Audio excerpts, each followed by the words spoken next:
vadovų sveiki.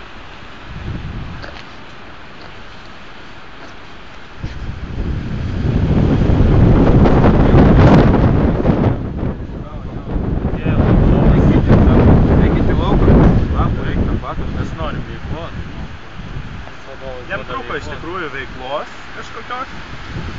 Jie galvojo, kad šitoj stovykloje tikrai nėra ką veikti, bet mes, aišku, visada atskleidžiame didžiausius pliusus, didžiausius privalumus stovyklos, kaip galima tikrai labai šauniai pasilinksminti ir, aišku, atlikti gerą darbą, visiems išgerti arbatos vakare.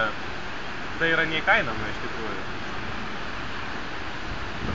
Ką dar gali pasakyti, kaip ten su ta veikla vis dėlto? Mes mylim savo vadovą, nes jis niekada neleis mums likti abejingiams, nepasirūpintiems. Ir niekada daugiau neklausim vadovų, kad nieko nesakys. Jo.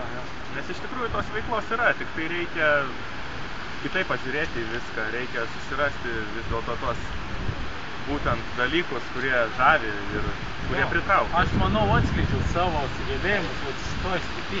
Tu šitoj srity būtent geresnis žmogus. Jo, aš tobulėju. Taip. Ir darau kitus tobulėsius. Tu ir fiziškai, ir dvasiškai tobulėji, iš tikrųjų pasieki visai kitą lygį. Nes tai yra, tai tik vieną kartą per vasarą. Geras, painam į kitą vietą, čia lapnė vėl. Taip. Gal paklausit ko nors? Darbas šiaip eina. Vadovė jau dirba, kad mūsų. Dar 4 maišai liko. Reikia 16. Čia tik maišelis. Na, toks simbolinis skaičius, kuris gimė dar 3-oje Sakalų stovykloje, dar aš joje nebuvau. Smetonos laikais. Smetonos laikais. 68-aisiais atrodo.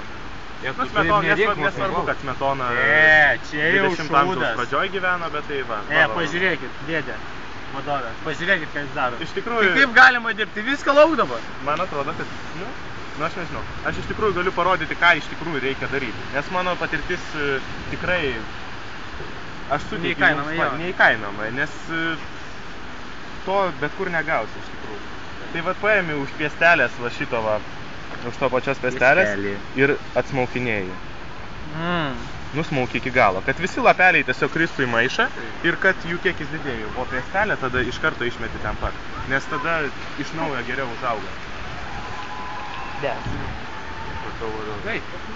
Taip, tai nežinau, jūs kaip pavyzdžiui, kai jūs būsit vadovai, tai būtinai perduokit šitą patirtį, šitos patarimus, nes darbas tada žymiai linksmesnis pasidaro. Tikrai. Gaila, kad šiandien vėjuota, jeigu gera diena būtų, tai... Vienas malonumas. Jo, tokius lapus, kas gali būti geriau. Dar aišku, galima, kai labiau pramoksit šitą dalyką visą daryti, tai galima tuos čia beros klevas, taip? Klevo lapus bandyti. Bet jos šiek tiek... O leitingom dienom negalima. Nežinau, leitingom tikrai negalima, nes iš tikrųjų per daug vandens susikaupia, bet juos yra sunkiau atsmaukti.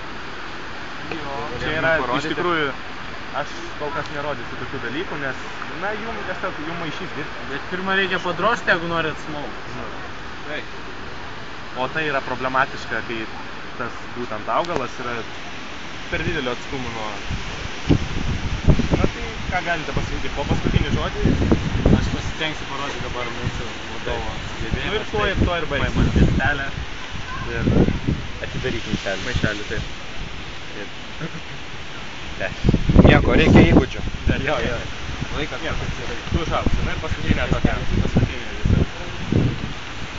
Mama, mes turėjom lygį.